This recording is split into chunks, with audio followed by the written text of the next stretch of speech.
یہ تو طبقہ ہم سے آج الجھ گیا ہے اور پھر ریال کے بل بوتے پر سیاہ کو سفید اور سفید کو سیاہ کرنا چاہتا ہے اور ڈالر کے ذریعے کنویں کو مینار اور مینار کو کنواں بنانا چاہتا ہے.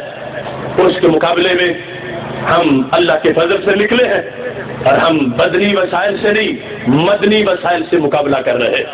اور اللہ کے فضل سے معجون مدینہ شریف کا اثر اتنا ہے کہ جہاں جہاں بھی معجون تقسیم ہو رہی ہے بیماری دور ہوتی جا رہی ہے. اور ہم ان لوگوں کو آئینہ دکھاتے ہیں کہ اس سلسلہ میں سب سے بڑھ کے نام ابن تیمیہ کا ہے. یہ بات کی پیداوار جو نجد کے کیڑے مکوڑے ہیں یہ تو ان کے ضمن میں آئے. سب سے پہلے اس شخص نے اولیاء کا یہ تبرکات کا سلسلہ اور اس طرح کی صورتحال کا انکار کیا. اب اس کے شاگرد ابن کثیر نے البدایہ والنہایہ میں ابن تیمیہ کے لحاظ سے جو کچھ لکھا اس کو سامنے رکھو اور پوچھو ان سے جو داتا گنج بخش اجمیری حضرت سلطان باہو اور یہ اولیاء کے تبرکات پر شرک کے فتوے لگاتے ہیں وہ ابن تیمیہ کے تبرکات کیوں مان گئے اور اس پر عقیدہ کیوں رکھ لیا. گزشتہ سال میں عقیدہ توحید پر تقریر کر رہا تھا.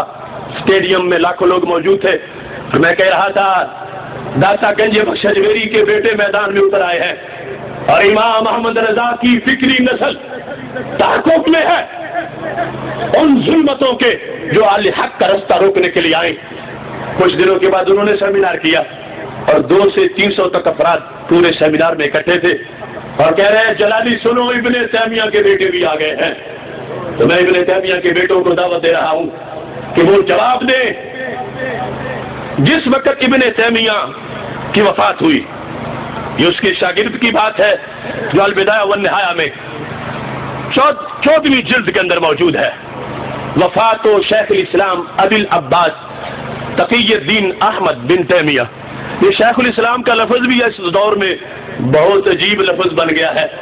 اس وقت ابن تیمیہ کے لیے بھی یہ استعمال ہو رہا تھا اور آج اس لحاظ سے بڑے بڑے خطرات ہمارے سامنے آ گئے. اب دیکھو یہ ابن تیمیہ لکھا ہے کہ جب ابن تیمیہ کی وفات ہو گئی تو کیا ہوا. جالس جماعت عندہ قبل الغسل.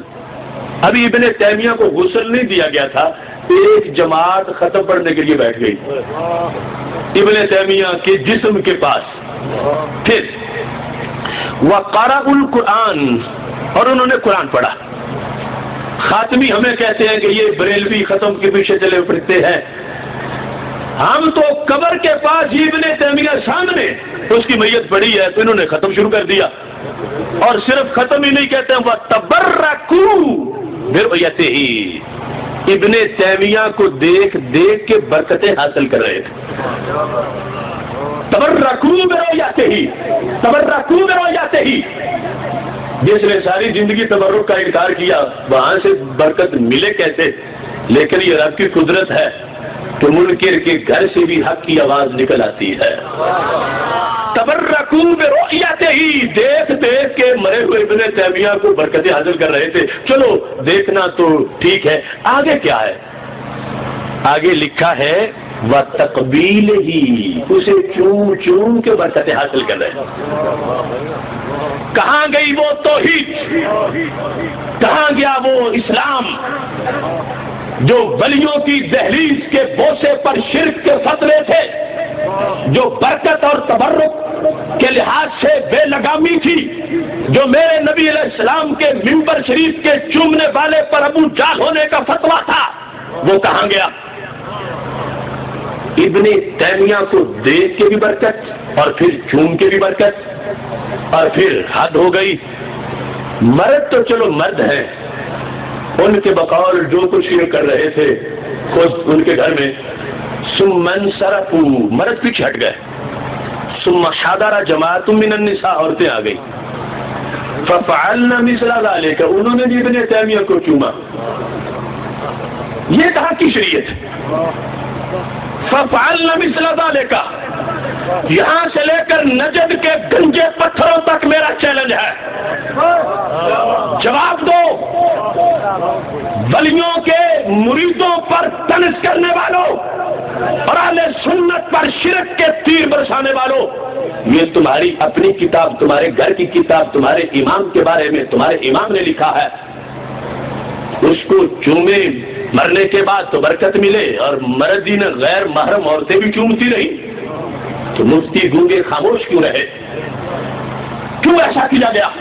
اور پھر صرف یہ نہیں، ایت شاربہ جماعت الماء الذی فضل من غسلہ، اسے غسل دینے کے بعد جو پانی بچا تھا وہ بھی گٹ گٹ کر کے پی گئے۔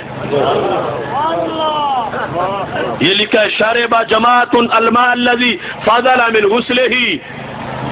ایک طرف وہ صحابہ کا عقیدہ، حدیث تھا میرے نبی علیہ السلام کے بارے میں وہ ذکر ہے بخاری شریف میں، اور پھر عروہ بن مسعود نے جو دیکھا حدیبیہ میں جا کے کفار مکہ کو بتایا، کادو یقتتلون من وضوءہی، وہ تو ان کے وضو کا پانی بھی نہیں نیچے گرنے دیتے، اسے بھی چومتے ہیں، برکت حاصل کرتے ہیں۔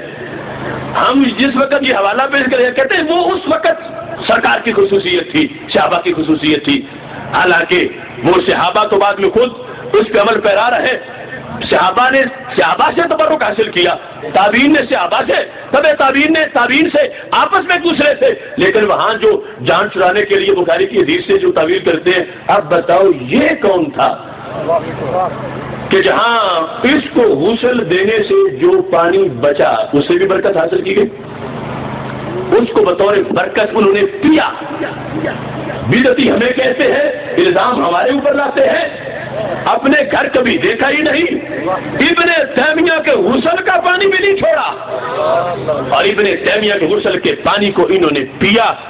پھر کیا ہوا؟ وَاقْتَسَمَ جَمَاعَةٌ بَقِيَّةَ الصِّدْءِ الَّذِي غُسِلَ بِهِ، وہ بیری کے پتے جو پانی میں ڈال کے پانی کو گرم کیا گیا تھا ابن تیمیہ کو غسل دینے کے لیے، وہ پتے بھی برکت کے طور پر چبا لیے گئے۔ یہ سامنے موجود ہے۔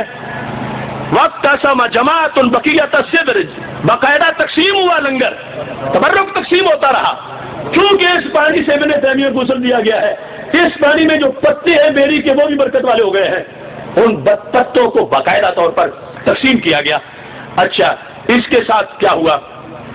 اب یہ ساری چیزیں کوئی کہہ سکتا ہے وہ بعد والے تھے، وہ تو مر گیا تھا، اس کا کیا قصور ہے؟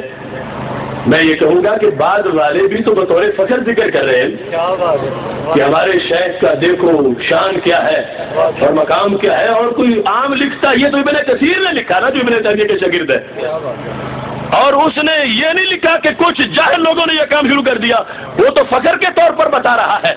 لیکن اگلی بات یہ ہے کہ ابن تیمیہ کی تلاشی لے گئی تو گلے سے ہماری نشانی برآمد ہو گئی۔ وہ کیا تھی؟ کہتے ہیں کہ وَدُّفِعَ فِي الْخَيْطِ الَّذِي كَانَ فِيهِ الذِّئْبَةُ الَّذِي كَانَ فِي عُنُقِهِ، جوؤں کی بیماری کی وجہ سے اس کے گلے میں ایک ڈوری ڈالی گئی تھی، ابن تیمیہ نے وہ تو اپنی زندگی میں ڈالی تھی۔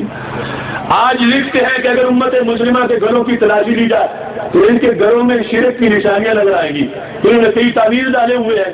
یہ آج وہ کمپنی کتابوں میں لکھتی ہے کہ ان کے گلے کے اندر تعویذ ہوتے ہیں، یہ مشرکین ہے اس زمانے کے۔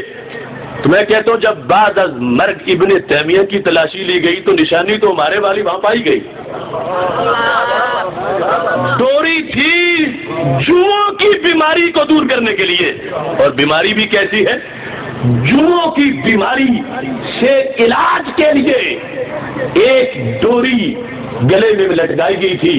اب جس وقت وہ پائی گئی تو یہ نہیں کہ اسے فوراً توڑ کے چھپا دے کہ یہ تو ہمارے عقیدے کے خلاف ہے، امام ہمیں بتاتا کچھ رہا ہے، خود کچھ کیا ہوا ہے، اپنی گردن کے ساتھ کیا لٹکایا ہوا ہے۔ کہتے ہیں کہ نہیں، وَدُّفِعَ فِي الْخَيْطِ الَّذِي كَانَ فِيهِ الذِّئْبَةُ الَّذِي كَانَ فِي عُنُقِهِ 150 درہما، اس کی بولی لگی اور 150 درہم میں اس کو بیچ دیا گیا کہ برکت اور تبرک۔ ابن تیمیہ پس مرگ گلے کی جو ڈوری تھی 150 اس کا بھی ریٹ لگا، 150 درہم کی اس کو بیچا گیا، اور ساتھ اس کے کیا ہے؟ کہتے ہیں کہ جو سر پہ کپڑا تھا 500 درہم کا وہ فروخت ہوا۔ اس کپڑے میں کیا خوبی تھی؟ 500 درہم اور وہ ڈوری، اور یہ سارے آج ہم پہ الزامات لگاتے ہیں، ان میں سے کسی بات کا جواب دے۔ اور ساتھ یہ ہے کہ وَقُتِمَتْ لَهُ خَتَمَاتٌ كَثِيرَةٌ